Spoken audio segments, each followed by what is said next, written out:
Red হক attack করবে, নকটন বের করছে, ক্যাচ করাবে আনসুদের বছর। ও মাই গড ফুটুস, that was a bang shot from you my boy. But নিজাত যাবে সামনে, অ্যাটাকের উপরে অ্যাটাক, লাস্ট ম্যান স্ট্যান্ডিং না, last two man standing for আনসু পারবেন কিনা সেখানে কাম ব্যাক দিতে পারবেন না, চেষ্টাতে না হলো না। Last 4 team red Hawks with 20 elimination point. I don't know যে এই এলিমিনেশন পয়েন্ট আর কত দূর গড়াবে, কারণ এখনো প্রায় 7টি টিম প্লেয়ার ঠিক আছে, 7টি প্লেয়ার ঠিক আছে, এবং সেখান থেকে দু একটি কিল তো কনফার্ম করে নিবেই। ইলেকট্রো টপ পজিশনে বসে থাকবে, বাট সেই ক্ষেত্রে গ্লুয়াল দিয়ে আটকে দেওয়া হয়েছে, তাদের নিচে নামার দরকার নেই, উপরেই বসে থাকো, বাকি ফাইট গুলো আমরা শেষ করে নিই, তোমাদের দেখে নেওয়া হবে, সুযোগ হবে।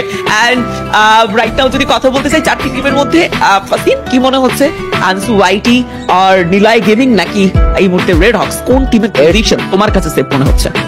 আমার মতে সেখান থেকে সার্কেলের বাইরে যাতে রেড হকস আছে খানিকটা বিপদের মুখে পড়লেও পড়তে পারে, but it will be not so bad for them, কারণ নিলয় গেমিংদেরকে dominate will be easy for them. But বেশি ভালো জায়গায় আছে আনসুরা, কারণ আনসুরা সার্কেলেও আছে, একটা সাইডেও আছে, তাদেরকে মারা সমান নয়। যেটা বলছিলাম যে আসলে নিলয় গেমিংদেরকে ডমিনেট করা পসিবল না, তাদের জায়গা দখল করে ফেলেছে রেড হকসরা, বাট পিছু থেকে আক্রমণ করার জন্য ফুললি কিন্তু প্রস্তুত থাকবে ইলেকট্রোরা। বাট ইলেকট্রো আর in a really bad position, তাদেরকে বের হতে হবে, বাট পিছে থেকেও শট আসতে পারে। আনসুদের 3টা ম্যান পাওয়ার আরএচকের এই ম্যাচে বুয়া করার চান্সেস সব থেকে বেশি, বাট সেই জায়গা থেকে আনসুরা যদি চায় একটা থার্ড পার্টির অ্যাটাক করতে পারে, বাট দেখা যাক সেই থার্ড পার্টিটা কি পারফেক্টলি দিবে কিনা। আনসুদের কাছে অতটা লুটস নেই, বিকজ অফ তাদের ম্যান পাওয়ার আবার রিকল হয়ে এসেছিল, যার কারণে কিন্তু একটু খানিকটা ম্যান পাওয়ারের লুটস গুলি কম, বাট সেখান থেকে রেড হকস এর কাছে ভালো একটা এলিমিনেশন আছে, ভালো একটা লুটস আছে, confidence level is on another level, but Kafi আছে সেখানে আরএচকের কাছে। সো সেই জায়গা থেকে একটু খানিকটা ভয় বৃদ্ধিতে থাকলেও থাকতে পারি যে কাফি যাতে এসেছে, একটু খানিকটা অন্যান্য 3টা প্লেয়ারের উপর প্রেসার পড়ে যেতে পারে, because of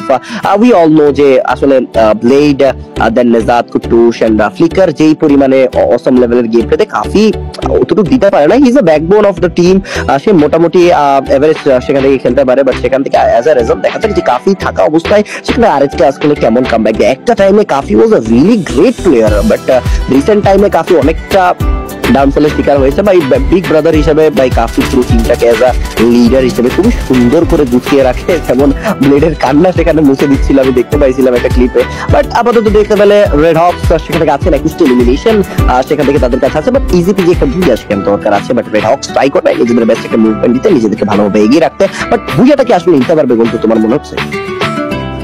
I don't know, but full roster আছে, বিশ্বাসটা তো রয়েছে, এবং অপোনেন্ট হিসেবে যারা আসলে রয়েছে ইলেকট্রো, আনসু, এই দুটো টিমের কাছেও যথেষ্ট পটেনশিয়ালিটি আমরা শুরু থেকে দেখছিলাম। আই ডোন্ট নো যদি বুয়া চলে আসে তবে এটা একটা ভালো ব্যাপার অবশ্যই, বাট ইয়াসা একটু হলেও অ্যাডভান্টেজ থাকবে। রেড হকস 43% বেশিও রয়েছে টিমের কাছে। একটা ট্রেবলের চেষ্টা, কাফি ট্রেবলটা চার্জ করেছেন, এবং এখন পর্যন্ত ইলেকট্রোর কথা যদি বলি, তারা খানিকটা চুক্তি করে বসে আছেন, তারা সুযোগ সন্ধানী, তারা অপেক্ষায় আছে কখন ফাইটে জড়াবেন আনসু ওয়াইটি এন্ড রেড হকস, সেই ফাইট থেকে সুযোগ কিভাবে বের করে নেওয়া যেতে পারে সেটার অপেক্ষায় বসে আছে ইলেকট্রো।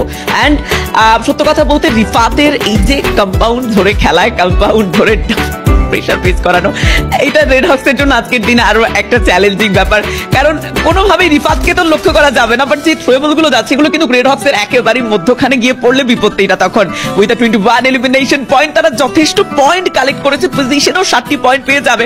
বাট এবার প্রশ্ন হলো তবে বুইয়াটা কি সিকিউর করতে পারছে কিনা। প্রিভিয়াস ম্যাচে আমরা প্রায় 30+ পয়েন্ট কালেক্ট করতে দেখেছিলাম রেড হকসকে, আজকের এই ম্যাচ তো 40 ক্রস করে নিবে আই গেস, যেভাবে তারা খেলছেন, এবং অলরেডি ইলেকট্রো ফাইটে এঙ্গেজ হয়েছে। আনসু ওয়াইটিরা একেবারেই চুপটি করে বসে আছে, একের পর এক চার্জ, একের পর এক ট্রেবল, এবং সেই ক্ষেত্রে আনসু ওয়াইটিরা চুপটি করে থাকলেই পারতেন, কেনই বা সেখানে ফাইটে যুক্ত হতে গেলেন। এবার খানিকটা নজর চলে গিয়েছে আনসু ওয়াইটিদের দিকেও, এবং দুপাশের ফাইট একসাথে ফেস করতে হবে টিম ইলেকট্রোকে। লেটস সি একটা বিগ ম্যাচ ঠিক কোন টিম বের করতে পারে। বাট প্রশংসার কথা যদি বলতে হয় তবে 3টি টিমই প্রশংসনীয় খেলছেন আজকের এই পঞ্চম ম্যাচে এসে। শেষ ম্যাচ হয়তো বা খুব একটা ভালো যাবে না, সেই প্রত্যাশা নিয়েই আজকের এই ম্যাচটাকে পুরোপুরি দমে শেষ করতে চান, সফলভাবে শেষ করতে চান। ফাইট অলরেডি এঙ্গেজড হয়ে গেছে, এবং এই মুহূর্তে আমরা একটা বুইয়া টিম খুব দ্রুত দেখতে পাবো। অবভিয়াসলি আমরা সেই জায়গা থেকে নিজেদেরকে অনেক বেটার ভাবে তারা এগিয়ে রেখেছেন, সামনে দিকে প্লেয়ারও আছেন, অ্যাটাকগুলো করছেন।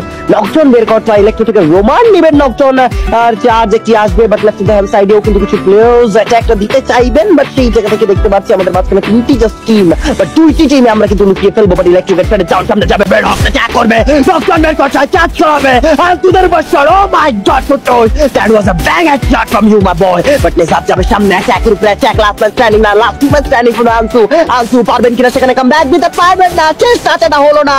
কুট্টুসের শেষ shot and the booyah goes to team ready Red Hawks, and Kuttus the most dangerous and valuable player, and what a message it was in the last moment. Oh my god, it was smooth and steady for Red Hawks, bhai.